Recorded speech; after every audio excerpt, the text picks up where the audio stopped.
The wheel of time turns and ages come and pass, leaving memories that become legend. Legend fades to myth, and even myth is long forgotten when the age that gave it birth comes again. Welcome to Through the Glass Columns, a Wheel of Time read-along podcast. Each week, we will be reading, discussing, and digesting a small selection from Robert Jordan's fantasy opus. This quest is led by Tylor, a true Wheel of Time warrior. I have all stories, ages that were and that will be. And I'll be joined by Greg, a complete novice to the Wheel of Time. The Wheel of Time and the wheel of a man's life turn alike without pity or mercy. Join us each week as we read the Wheel of Time in our own sweet time, traveling deeper and deeper through the glass columns. But what does that even mean? No. You don't get to find out yet. Wait, Tylor, I know what that means now. Yeah, no, you really don't. My friends, there's the face we show the world, and then there are our hidden faces. Welcome to Through the Glass Columns discussion of Chapter 38 of The Shadow Rising called Hidden Faces. I, of course, am Greg, joining you from Star Wars weekend. Happy belated Star Wars Day to everybody.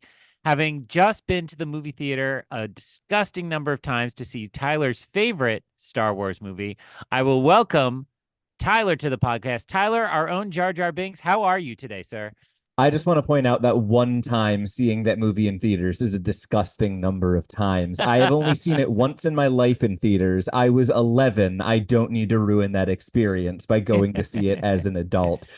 Yes, it has been a very exciting weekend for both of us in terms of nerd culture. You got The Phantom Menace in theaters, and my wife got 5 minutes of Grand Admiral Thrawn on television. So both of us are riding a little high as far as things go, which means that I think it's kind of exciting that we get what to me felt like a really great world building chapter, right? This is not the kind of chapter I'm necessarily thrilled to podcast about, but it's one that I had a really great time reading. What was your impression of this chapter?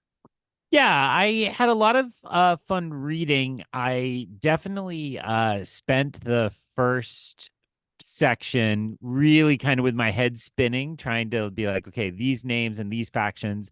Yeah. And then I think I got it pretty much settled between the first, I would say the first two kind of laid down this world. And then we get some interesting pieces in the additional sections. I, of course, am referring to the fact that there are multiple POVs in this chapter. So we will, as has been our strategy, sometimes not tackle the whole chapter at once. But since we're tackling the one chapter, kind of treat each POV section as its own part of our discussion tonight. I'm guessing if you are somebody who reads one chapter at a time, you probably just read the whole thing and this doesn't matter, but want to make sure everybody understands our direction. Yeah. Tylor, before we got on microphone, you were saying we needed to have an ill-advised discussion of visual media on a non-visual podcast because we have a map in this chapter. And Tylor, I would like you to say everything that you have to say about the map of Tanchico.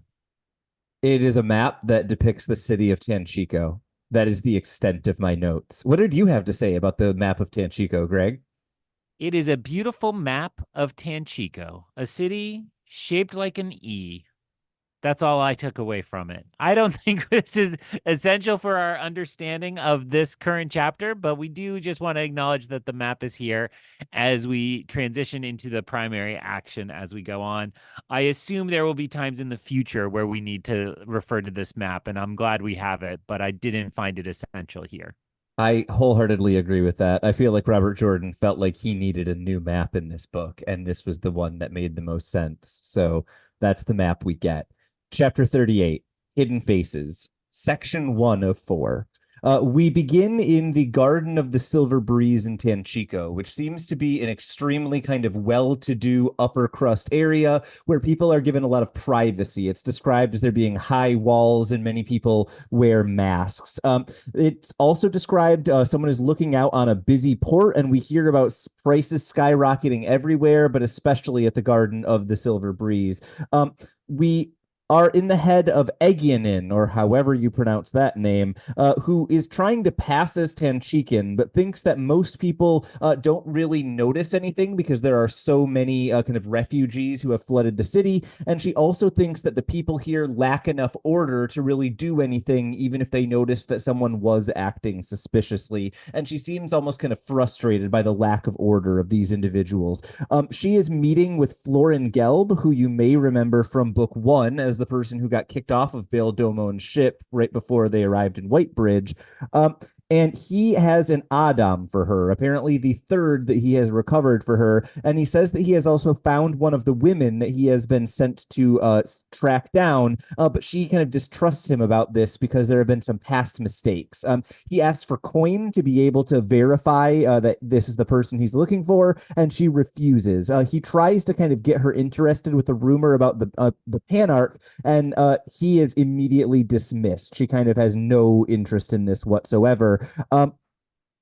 She then starts thinking about the other people who are there, and also about whether or not there are any Damane in the city, and she's kind of worried about this. She then observes a seafolk raker entering into the harbor, and she thinks that she sees Bail Domon and also kind of longs to be back at sea. She then sees Jaichim Carradine wearing his white cloak, and she notes that the White Cloaks have inserted themselves into the power vacuum in Tanchico. She notes that her guards have to force their way through a large throng of guards, and there are just too many of them who are clearly too hungry, and it seems like this city is, not to quote myself from 800,000 times, it might be a powder keg. Egeanin basically gives she kind of is thinking internally about how difficult the situation here is. And she thinks that everything will be right when the city falls. But then she wonders, why is Suroth holding back? And if you hadn't realized it already, Egeanin is of the Shan-Chan. I don't know how much we have to say about this, but there was a lot of interesting, like, small hints and details built in here. What did you take away from this first section? Yeah, I think this definitely, as I said, made my head wobble a little as I tried to wrap my head around this city and who this is. I did not remember that character from a previous section, but I generally liked it. It is becoming this pattern where we meet a new city and it's like, what is their particular brand of chaos is about to erupt? Yeah. And to credit Robert Jordan, they're all unique in their own ways, and there's this civil unrest that they share, and yet it's entirely different in each city. So, I think we really get most of that filled in next POV. Yeah. But I did like getting to know this character a little bit, and I thought it was fun to have a character in a city who just wants to be out of the city, right? Like, as opposed to these kind of country rubes who have been in awe of the cities. This is somebody who prefers to be out sailing and free, and is feeling kind of confined in the city. And I thought that was a good new version of a character we have. Yeah. I probably, as we always joke, I missed the first 100 clues that this was a Shan-Chan, and didn't get there till the end, but I am glad that the Shan-Chan plotline is returning and is back, and there's more to say about that tonight, but I'll leave it there for the moment. And yet, even just a mention of the Adam again, it's like, oh God, I feel bad, and sinister forces are gathering already. It's it's some kind of trouble that's elsewhere, elusive, some kind of like phantom menace of some kind. But the Shan-Chan are here. Oh, Greg, how Can dare I get you? Tyler? Can I get Tyler to kick me off the podcast? The correct answer, listeners, is no, because his only replacement for me is somebody who loves Phantom Menace even more than I do. So That is I can say accurate. whatever I want. Yeah. I think that this is a chapter that does what I wish all of the Suan Sancha chapters did, right? She is constantly ducking into like nautical terminology and metaphors, and Egeanin is giving me what I want that to be, right? You can feel how much she longs to be at sea. You can see her kind of watching the ships and thinking about details, but it never kind of falls into caricature the way that it often does when Siwan is talking about fish. And so there was a part of me that just really appreciated all of the quick glances into the harbor. In particular, the one that stood out the most for me is seeing a seafolk raker, which I'm pretty sure is Egwene and Elaine. I'm sorry, not Egwene, Elaine and Nynaeve arriving in the city. So that will hopefully give us kind of a point of reference in terms of timing, because we also get a couple of clocks ticking later on in this chapter. So it's good to have that kind of moment of when the girls are most likely arriving. Other than just the nautical details done right, I think the only other thing I had to note here is just how spy story this feels. There are 8 different characters who I'm like, what are you doing here? What's your motive? Why is Bail Domon here? And figuring that out, I think, was the most interesting. Like, what can I piece together and what is still unknown at the end of this chapter? What did you take away? Because I'm done with my notes. Well, I'll just agree with what you said, and that makes the title of the chapter. It is literal because there are a lot of masks being worn here and disguised faces, but it is also metaphorical, right? To make literal what you just said, as I talk about a metaphor. That got twisted, but I actually think I had that right. Yeah. So, it's the fact that all of these people are fronting an identity, it would seem, and have those ulterior motives. Yeah. Much like this is, a shop that is also something quite different, right? It's kind of all layered together in this nice way. And I just thought it worked. Like I would read the Robert Jordan spy novel. Yeah, 100%. And I think this is something that we've only gotten 1 or 2 examples of so far, but the antagonist chapter is definitely a thing that Robert Jordan does really, really well, and we will get more of them. So get ready.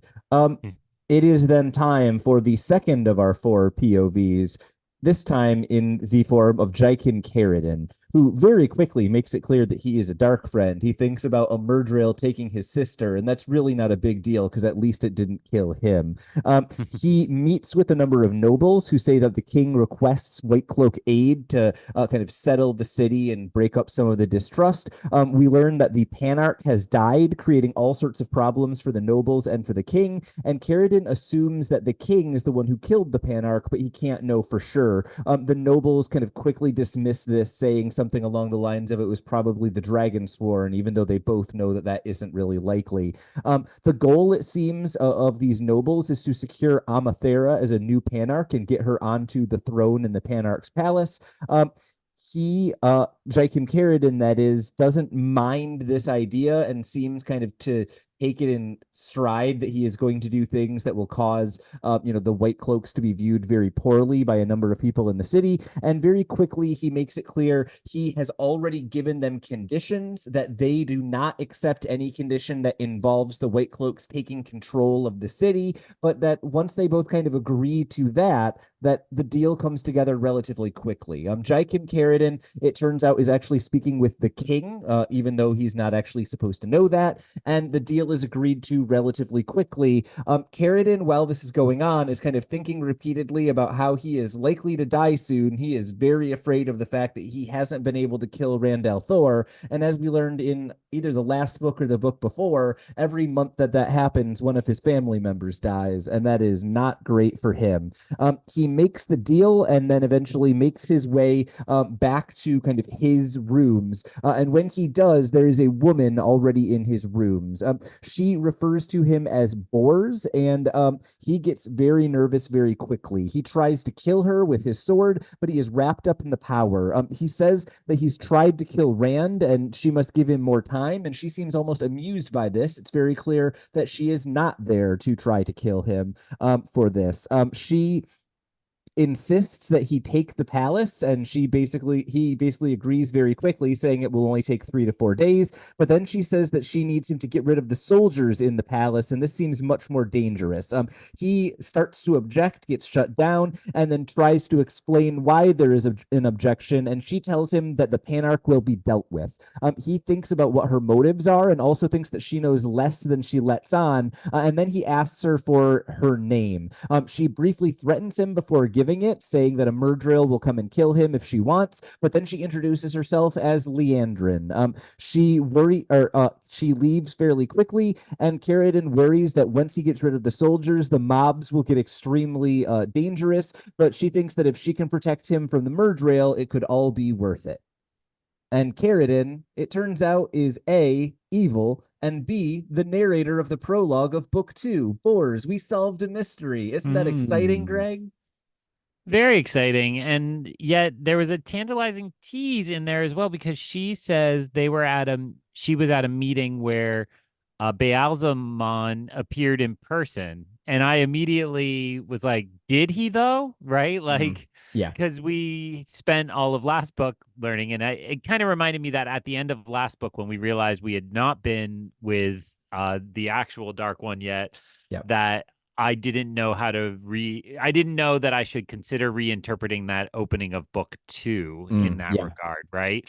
That might have actually been the one time we were with the real one. And so I guess I'm left interpreting this as she believes that was the real one, but we don't necessarily want to ascribe to that same belief yet. I would hazard to guess the evidence is pretty strongly in favor of she believes that it was the real Dark One, but in actuality, it was Ishamael posing as the Dark One using his Baalzamon gate. Guys, I don't think it's impossible that it was the Dark One, but we certainly haven't gotten any indication, even from the Forsaken, that they have met with the Dark One in person. Makes me kind of doubt that that meeting was anything other than Ishamael. I just can't believe I got a concrete answer out of you. I speculated and you said something concrete, like, don't worry about that one, which I guess maybe it was because you got to say you're wrong that you wanted to go for it. But that does usually encourage me to give a little bit more information. I also think it was mostly information we had. I'm giving you credit for reading the tea leaves well.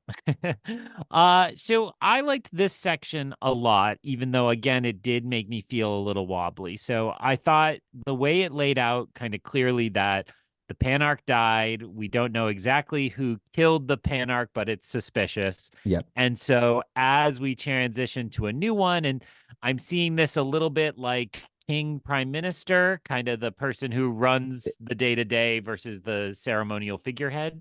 So is Panarch to King? Yes, although we do get a third player who is only alluded to here and probably doesn't play as huge of a role given that they are only alluded to.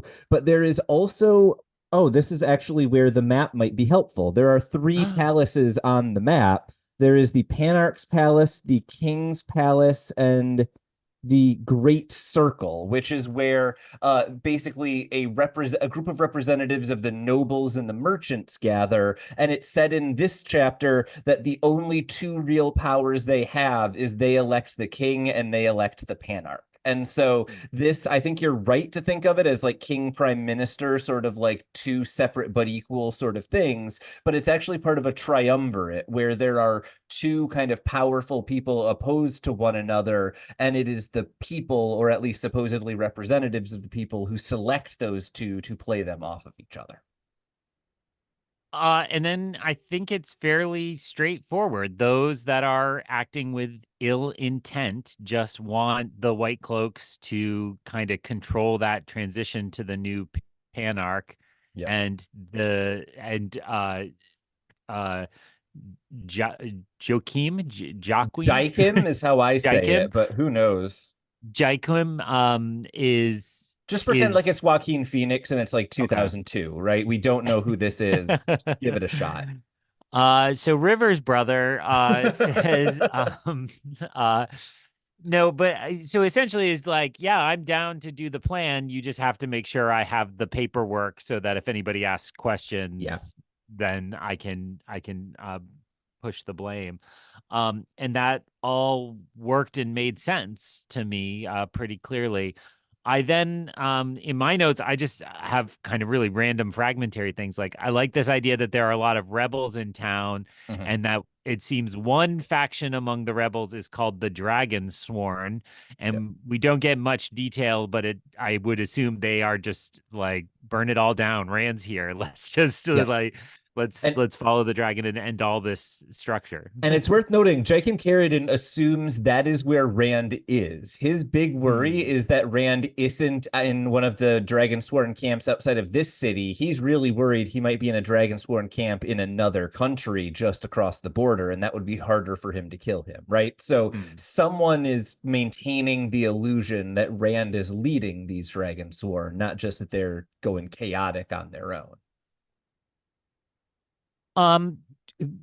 Agreed. And then the other cool thing I like about Jaichim is that, we got that early reference, like a murderer maybe killed your sister. And then when Liandrin reveals herself, it's like, oh, we get the explanation that he's losing family members as a ticking clock until he kills Rand. And so the line, I'm gonna butcher it, but it's like, I have some nieces and nephews, like I still got time. Cracked me up once we kind of realized what was going on, of course, in a darkly funny way. Yeah, this is a character who I think we're even introduced to very briefly in the first book, and then just crashes through the floor of evil very quickly in these first couple chapters of introduction, which is kind of fun to read, even though I hate everything about him. I guess the only other note that I kind of had built up in this is we are starting to see a lot of confusion on the part of the kind of rank and file dark friends. This shows up also in the next section as well, so we can kind of play on what do we talk about here versus there. But Carradine piecing together, he has gotten one order from the head of the White Cloaks, which is to establish order and keep Althor alive. He has received another order from one of the Forsaken, represented by a Merdrail, who told him to kill Althor or else he would lose family members. He has also gotten orders now from Liandrin, who wants to control Rand al'Thor, and so they need to take the Panarch's palace. And he is also getting orders from the king and the nobles to take the Panarch's palace for a different reason. Basically, if we're looking for a character where the challenge is figuring out why are they doing it, I think this is about as hard as that gets, right? He has so many forces pulling him in so many different directions. I feel like Jaichim Carradine is now a wild card for the rest of this book because I have no idea which of those forces is pulling hardest on him at any given time. Yeah, and I won't pretend that I went that far in my own reading, but I did start to think about how, this kind of structure we've talked about, how you have all of the Forsaken jockeying against each other works out really well for the person at the top, but really poorly for everybody below that level. And so, you wait until I was just watching a kind of fantasy show. And it's like, you just let them all squabble and then you pick from the winners, essentially. And yet that is really hard when you're somebody like Jaichim who's being pulled by all those. Yeah. No, absolutely. And I think we get another version of that in the next section.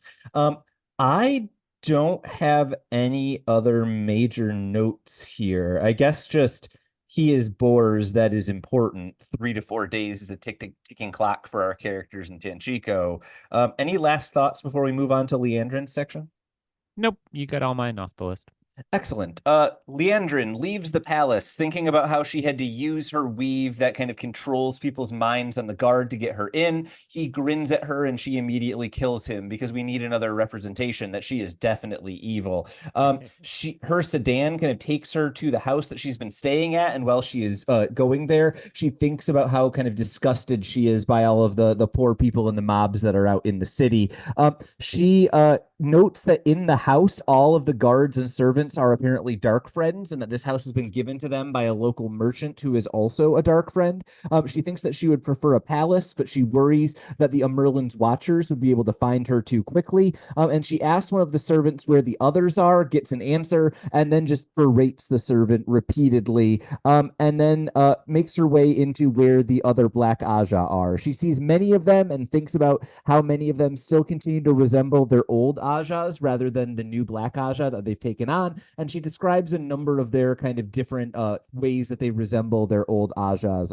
Asne is one of them, and she wonders why someone would want Carradine killed for failing to kill Althor, given that they have been given orders that explicitly require Althor to be alive, and then they correctly assume that there is dissension among the Forsaken. They think that they may be able to get their way out of being kind of caught up in all of these issues by using Balefire, which they have a device that can create, but then they also note how uncontrollable that device was when they tried to use it before, and one of them was almost killed by the almost unstoppable Balefire.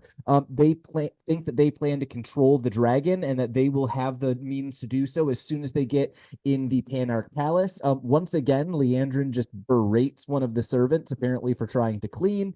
And then they ask one of the Black Aja, who has been apparently studying the Terangriel, or at least the history of it, what new she has learned and whether they have anything that they can go on to make the device work and be able to control Rand as well as possible. And the woman makes it clear that no, they have not found anything new. They know that it is in the palace. They know that it is a Terangriel, and as a result, it is likely somewhere in the collection within the Panarch's palace. And they think that in only a few more days, they will have Rand on a leash. This section, I think, was most notable for confirming the accuracy of what the girls learned way back at the beginning of this book. The two possible plans that they heard from the people they were interrogating were either they would go to Tanchico and get something to control Rand, or people would go north and set free Mazrim Taim. Well, both of those things have apparently happened, but this one is happening by the people who they said it would, so it was accurate. Yes, and it was nice that could, I mean, it was nice to have Leandrin back in general, but just it could be so simple as we have been collecting specific Terangrials per our instructions, and that includes going here to get one that is hidden in the Panarch's palace. It's like, oh, check, check, check. Okay. Yeah. And we still have a decent chunk of book left, but knowing Robert Jordan's kind of structure, it's like, oh, we're headed towards a climax of at least this plot line in the Panarch's palace in a few days' time as all these forces kind of come together. It would be my hypothesis. So this is something I was going to ask you about at the end of the chapter, but it works really well here because you just brought it up. What is your thinking about where we are at in this book? Because this, as you just alluded to, really feels like a set up the end of the book chapter. But for the first time in the series, this feels like it's setting up an end of the book thing that Rand clearly is not going to be a part of. It doesn't feel right now like we are converging the way we have in previous books. Is your thinking that will somehow happen in an unexpected way, or are you kind of feeling like it's finally at the point where we're not going to have that big end of the book, everyone's in the same place moment? There's a really wonderful filmmaker named George Lucas, and he started his cinematic universe with a film that built to one big battle, a Death Star getting blown up. And then each film that followed that, he then added another layer so that you had 2 intercut battles, then 3 intercut battles, until you get to Tyler's favorite movie, Star Wars Episode 1, The Phantom Menace, when you have 4 levels of battle intercut. And, I am starting to feel like Robert Jordan is doing this, right? That now we're going to have separate climaxes. I don't think Rand will be involved in Tanchico, but I also don't think Rand is going to sit out the last third of the book. I think there will be a climactic something that happens, maybe where they're headed, and we'll just have to kind of jump between them. It's not the second book in this series, so we've waited a while to build to this, but I think it seems silly to think all these strands are going to come back together, and we might be getting something closer to what kind of Game of Thrones does, which is just keep your characters all moving in all directions and not really worry about making them all meet up again, but have some cross each other and continue on their paths. Yeah, no, I think that makes a lot of sense as far as how we're viewing the end of this book and what we're expecting. Wait, cut it. So, editor, I said Phantom Menace is Tyler's favorite movie. Then just cut out the middle part and get him saying, yes, that makes sense. Perfect. Thank you. Thank you, editor. Given that I am the editor, that was quite a request. I think that for me, the hardest part of this chapter is that I get like 8 more Aes Sedai names, and I do not want to learn all of these Black Aja Aes Sedai names. Like, I am overwhelmed by the number of people who get a 2 sentence, or not even 2 sentence, like 5 word description in this chapter. It's like, oh, this lady likes cats, and this lady kills cats, and this lady has a warder, and this lady is sad she left behind her warder. Like, there's just too many names. How did you kind of parse through that as a first time reader, or did you just ignore it? I just skimmed right past it. Like Oh, yeah. I think I'm there. I felt that same impulse when we started with Egeanin. It's like, oh, another person, and that's not anything on the quality. It's just this is a huge cast, and Yeah. I think I've done nothing else on the show. I've demonstrated my own inability to keep names straight and pronunciations of said names straight. And I think that just it's a flaw in how I read, but it's also particularly difficult as the cast gets bigger and bigger and bigger. Well, and I think it's particularly difficult if you take a week break between every time you read a That's book. true. And layer in other books. I was just joking with my wife. I started a different book that's coming out this summer, so I won't name names because it's not fair to review yet. But I was reading it, and it's got one of those openings where like nothing makes sense. It's like, okay, get the gleep glorps to the globba globba, and did you see the taka taka? And then 100 page later, there's a chapter where it's like, okay, so when we said taka takas, what we meant was, and gleep glorps are the way we say this. And you see this in movies a lot where there'll be like the cool advanced team, and then they bring the new person on halfway through the movie, and they Yeah. then give you the exposition. And I was expressing how I really hate that as a move because Yeah. it's actually kind of like the prophecy thing where it's like, oh, we know exactly what we're talking about. We're just not going to do it. And yet, it's obviously very successful. I was actually just thinking in my head about The Matrix is essentially that. Like you watch the opening of The Matrix and you're like, what is happening? Like, I don't Yeah. understand any of this. And then Neo gets brought onto the team much later in the movie. So I am feeling that way. And then I think just to pick up your point that when you don't, when they're not even doing something, it's like Yeah. these people don't feel important enough to remember. But you've already demonstrated 2 times this chapter. You're like, yeah, remember that Bors is the guy from back here, and remember Yeah. that the I already forgot again, Gelb Lauren Dorb. Gelb. Lauren Gelb. Yeah, Gelb Dorb, like you said. Gelb Dorb, He was from the first book, and I had no idea. And so I definitely think it's something that will only continue to be a benefit you get on a reread that I just am totally ignorant to. And especially if I were doing this on my own, I would have no clue. I was going to say, that's the point of the podcast. I can give you those links so you can feel like a rereader, even though you're not. There are a lot more things I would say if you were a rereader, let me tell you. I guess to me, then, if we are getting just like vague, not helpful descriptions of Aes Sedai, we do get a remarkably concise description of the Black Aja's plans, right? We know exactly what they are intending. Rand on a leash seems to be the headline. What was your thoughts about this plan? Because we've had hints at it. The girls knew that they were trying to find something that could harm Rand, but this is much more specific. And in light of the Adam, which gets mentioned a lot in this chapter, it feels pretty realistic for this to be something that could exist.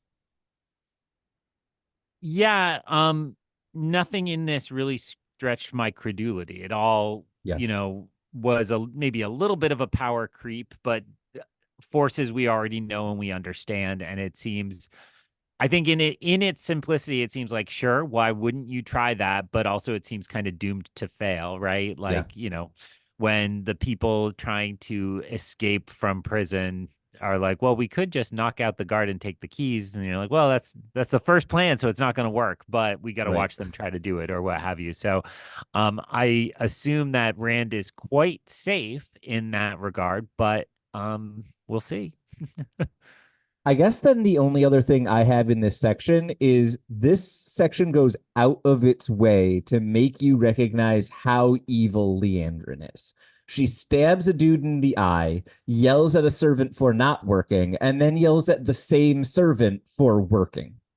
It's rough. I guess I felt like it was excessive because we already have had Liandrin as a villain for a book and a half at this point. What was your take? Did you get anything new out of it? Was it interesting or funny in some way I'm missing, or was it just her yelling at the waitstaff a lot? Yeah, Another cinematic classic that I love unabashedly is the film Hot Rod, which Woof. yeah, no, it's amazing. Which takes the premise that so many movies do to like an absurd thing. So the jerk boyfriend comes to town in Hot Rod, and he literally like walks down the street stealing candy from children and kicking dogs, which, is this thing, but it becomes parody to the extent they take it to. So it felt very much like a show don't tell, but just make it so incredibly obvious. Yeah. I would lump that together with the Sean Chan discussion, which I guess we're about to get. Yep. And I would say both to me felt like, hey, let me fill you in. If you didn't read the previous book, let me catch you up. And I'm like, we're 640 pages into the fourth book. Like, I think you just need to assume people are reading it all. And in that regard, I think both felt like too heavy a reminder of these things. But again, we were just saying there are disadvantages to doing it the way we do, but we talk and discuss the Sean Chan and what happened on Falme. So it seems silly that we would forget that that's who was there. But if I was reading this on my own or reading these books as they came out, maybe you do need these strong reminders. Yeah, I was going to say that was a really strong argument against these kind of reminders from a man who forgot who Florin Gelb was 5 minutes after learning who Florin Gelb was. He's related to Gelb Dorb, I think. Yeah. That's the one. Yeah. No, I think that's exactly right. It's heavy-handed, but maybe that's exactly what we need when it's been 500 pages since we've heard from these characters, or 1,000 pages, or like 2.5 books in the case of Gelb. Last section. Egeanin returns to her rooms and finds a man there. He gives her identification, which is an item, and then when she doubts it, he takes off his shirt and reveals the ravens that have been tattooed there, showing that he is the personal property of the Empress and that he can order her to do more or less whatever he wants to. He is a seeker of the truth. They apparently have the full authority of the Empress, and they are able to use it. He says he is checking in on her progress, which kind of concerns her because she wasn't expecting it, and we learned that he used Whale Domon to smuggle himself in so that she had no idea that he was coming. He alludes to the fact there are runaway Saldam and thinks that he would like them to be returned, but kind of implies in that discussion that he actually thinks it would be better if all of the runaway Saldam were killed. Both of them regret the lack of kaf, which seems to be a caffeinated beverage, and then he orders her to make him tea. She does so, but thinks about how insulting it is because he is actually property, not even someone who technically is a citizen himself, but she has to because of the power that he has over her. Very quickly, he kind of confirms that she's doing good work, tells her to return the Adam, and then leaves very quickly. She is then very kind of afraid. She worries that before she arrived, he may have gone downstairs. She then takes out a key, unlocks a door, and goes into a hidden area where it turns out there is a woman, Bethamine, being held captive. She is a former Saldam who is being held by an Adam, and Egeanin apparently knows that she can channel. They have a brief discussion where it becomes clear that the Seeker did not make his way down here, and she did not see him or reveal herself in any way. Egeanin then ignores Bethamine, closes the door, and leaves, and then she starts thinking on the Seanchan tradition and beliefs, how they are so built around the idea of what a Saldam is, and then she thinks she knows that Bethamine can channel, but thinks it is impossible, and then she realizes how much this could destroy the entirety of Seanchan society, and that's a kind of happy note if you don't like the Seanchan, I guess, to end this villain chapter on. What was your thoughts on this, which I think is the meatiest piece of kind of 4 quick hits in this chapter? Yeah, this felt like the keystone that kind of locked everything into place or back together, and certainly a big in a way. I stopped listening for you for a minute because we had a really cool listener comment that you reminded me of. Oh yeah. So to go back to in this chapter, now I'm going to cross the streams a little, but in this chapter, it's 2 ravens who are on the Inquisitor. Yeah. Correct? Yeah. And are those ravens named, or they're just They are not. 2? Okay. So 2 weeks ago, when we're having this discussion, but also this week when we're having this discussion, because that's how time space folds. We talked about the cover of the ebook, which is Matt with the sword spear slung over his shoulders, and there are two ravens. Yeah. And a really cool comment came in from Instagram user Todd_draws_art. He said, "Love the pod." That's all he said. No, he said a little more than that. Love the pod. Have to mention that there are two ravens on the blade of the sword spear. The script on the haft mentions thought and time, which are related to Odin's ravens. Yeah. Odin being a large influence on Matt, which is why they are on the cover. And I really liked this comment. I was like, whoa, because I dabble in Marvel enough that Odin, I know Odin's from Norse mythology. Like that's what a smart person would say. But I actually had just read some Loki, and so I was thinking a lot about Odin, and in this regard, to see another mythology really being woven in that strong a way. Yeah. So then when I'm reading this a couple days after seeing that comment from Todd Draws Art, I was thinking like, oh, how interesting that now we have seemingly a twisted type of figure, right? I don't think you're supposed to think of an inquisitor as just an investigator. Those are different words in a dark way. Yeah. And that he has two dark ravens also as symbols of him. That was very interesting to me as well. Yeah. And then of course I thought, well, we don't know where the sword spear is really from, and now we have a clue that maybe it comes from Sean Chan. So two birds, all that was in my mind. Thank you, Todd Draws Art. Yeah, no, that's a really great comment. And it's also worth noting this is the second way in which the snakes and foxes have in some way linked Matt to the Sean Chan, right? The first is these, the ravens on his spear may match up in some way with these ravens that seem to signify something being the property of the Empress. We also learned from, I believe it was the snakes came first, I think. They told Matt that he would marry the daughter of the Nine Moons, which in the first chapter of this book we learned was in some way related to the Sean Chan royal house. So Matt is now a little bit more kind of tied up in all of this than I think we otherwise would have expected. That's a really great kind of point of comparison between the tattoo and the weapon. Really good call to bring back that comment. Which I saw and I should have remembered. Social media accounts. Yes, I did it. I finally did the bare minimum of my role on this podcast successfully. Yes, and I will keep looking at those accounts. So if you have anything cool that you want to tell us, dear listeners, and want it mentioned sometime months later when I finally notice it, I will still mention it. I think I just saw we had a message that I haven't looked at too. So go ahead and talk while I see what we've missed. Excellent. That's what we want. Podcasting, where you read your messages directly as you hear them from the internet. I thought a couple of things here were really interesting. First, the tension and back and forth about is he actually a seeker of the truth or whatever they're called? And then simultaneously, his seeming irritation at that and taking it out on her, I felt like really established that like Sean Chan power dynamic in a way that it's been a book and a half since we've really seen that play out. And it really reestablished in my mind that tension between like power and nobility. And there's a lot of things going on behind the scenes there. And I think it's really well drawn, given that it's not fully explained. How did that land for you, who's only had a little bit of exposure to the Sean Chan, as opposed to me, who I feel like I kind of get the currents at play there?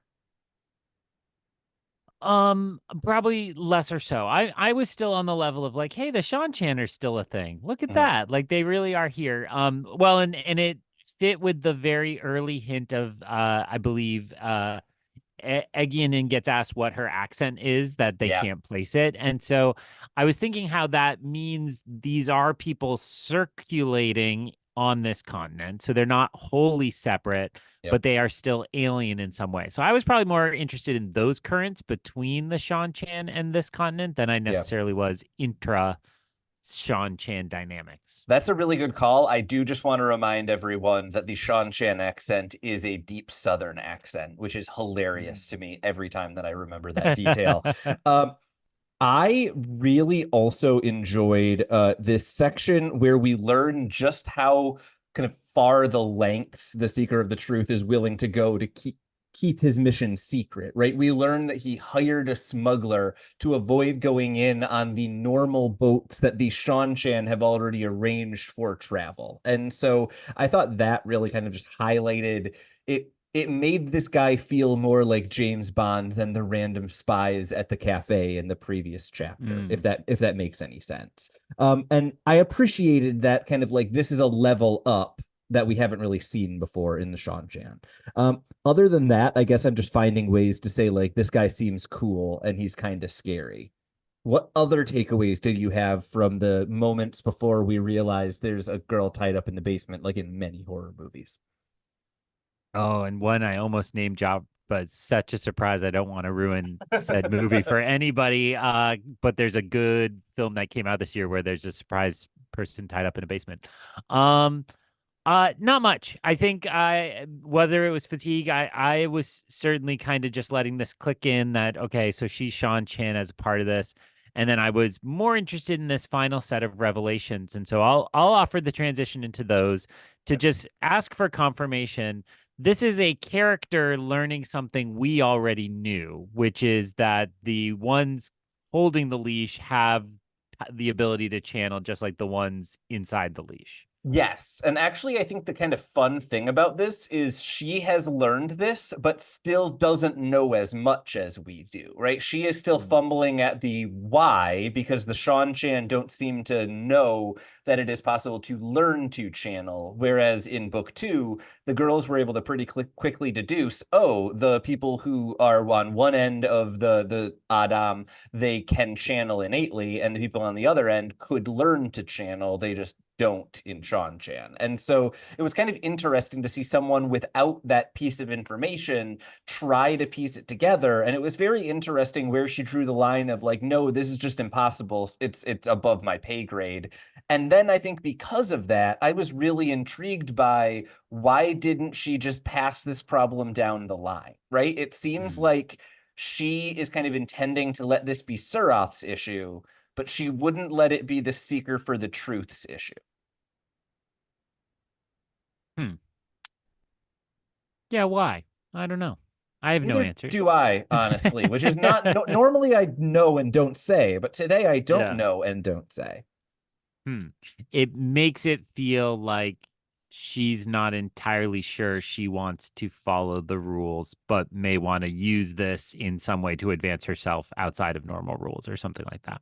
Yeah, and I think that this really highlights, it seems like the Seanchan are very much about like, we have rules in order, but anything you can do within those rules to make your way up is totally allowed. And it's really interesting to see kind of a chaotic character in the world of a purely lawful kind of organization slash nation. I say we are all about that southern gentility. Yeah, that's my Seanchan. Through the glass column. See you next week, guys. I would end it there, other than to note, like, there's a girl in the basement. Like, I think Egeanin was meant originally to feel like the only not completely evil person in this chapter, even though she is a Seanchan. We get a lot of redeeming moments for her in the first POV and in her conversation with the Seeker of the Truth. And then it feels like, oh, everyone is horrible in this chapter happens at the very end of it. I guess I'm just wondering, where do you stand on Egeanin, who now is the best of the Seanchan, but still clearly kind of a little bit of a monster, right? She's just keeping a human in her basement. Where are you feeling about her? Is she pure antagonist? Is she somewhere in the middle? We've had a little bit of interaction with her, but I'm struggling with where to put her on an alignment chart, I guess is what I'm saying. Yeah, I would say from what is here, she doesn't feel like she's a dyed-in-the-wool zealot. Not that that's exactly what it is for the Seanchan cause, right? She has questions about their choices and their management that may, at this point, lead to her heading out of this and becoming a kind of redemption figure, or it can be to her fixing those flaws and becoming very evil. So I'm going to say TBD is how I feel about her. But noting that agreeing with you that she feels separate from the kind of whole of the Shan-Chan. I'm sorry, you can't say TBD without me laughing at the Bluths hosting a fundraiser to save You can people send who are us afflicted by pledges. TBD. Yeah, send us pledges, right? To Through the Glass Columns for solving TBD, curing TBD. Those are my notes for this chapter. I think we got a lot of really interesting setup and world building, but sometimes those are the chapters where we have a little bit less to say just because it's set up for stuff that we'll get to talk about in a few weeks. What was your kind of final takeaway here? I think we are right now just at about the 2/3 mark in this book, which in most of the Wheel of Time books is when we kind of transition from setup to downhill roller coaster. What are you expecting going forward, and how are you feeling kind of getting to the end stages of this book? I definitely agree that this felt like table setting, not necessarily in a negative way, but that, if we're going to have all our characters in Tanchico, we have to understand Tanchico at least as well as we understood Tyr and Cairn and all these other places along the way. So I'm interested to see where it's going. I would not say it was my favorite chapter, but it made for a kind of good, solid meal for a one chapter week. Sometimes these feel a little drawn out, or that we're going to be pulling at straws to find enough to talk about. But we forgot to have this conversation beforehand, but I think we're moving back to a 2-chapter week next week. So we will return with chapter 39, A Cup of Wine, and chapter 40, Hunter of Trollocs, which I have to imagine is going back to Perrin in the Two Rivers, but I guess I won't get to see. Tylor, before we rush off this recording so you can get to that 9 o'clock showing of Phantom Menace, what do you want to say about Wheel of Time? Okay, first off, I need you to know there is nothing more offensive to me than saying I would watch The Phantom Menace other than suggesting that I would be up until midnight seeing a movie. I am an old man and I would go to bed well before that. Other than that, I am just excited where we are at in this book. You note we do have multiple different POVs next week coming up, Perrin being among them. And so we've just got a bunch of exciting stuff to see where these characters are going. And we get to do all of that with somehow only like a dozen weeks left until we are done with this book and all the way through the Glass Columns. So ends another episode of Through the Glass Columns. We thank you for joining us and continuing with us on our quest to cover all of the Wheel of Time in our own sweet time. This podcast features original content developed by Tylor Orm and Greg Cass and is not in any way affiliated with, associated with, or condoned by the Robert Jordan Estate, Tor Fantasy, or Amazon. All content is intended for entertainment and educational purposes only. If you're enjoying this podcast, please seek out the books from your local bookshop or library and join us as we continue our journey. If you'd like to contact us to share your thoughts or give feedback, you can email us at throughtheglasscolumns@gmail.com or find us on Instagram and Twitter by searching Through the Glass Columns. Thank you once again for being part of this community. If you're enjoying the show, please subscribe to the show, leave us a review wherever you're listening, and recommend the show on your social media to help us grow our community. We look forward to welcoming you back next time through the Glass Columns.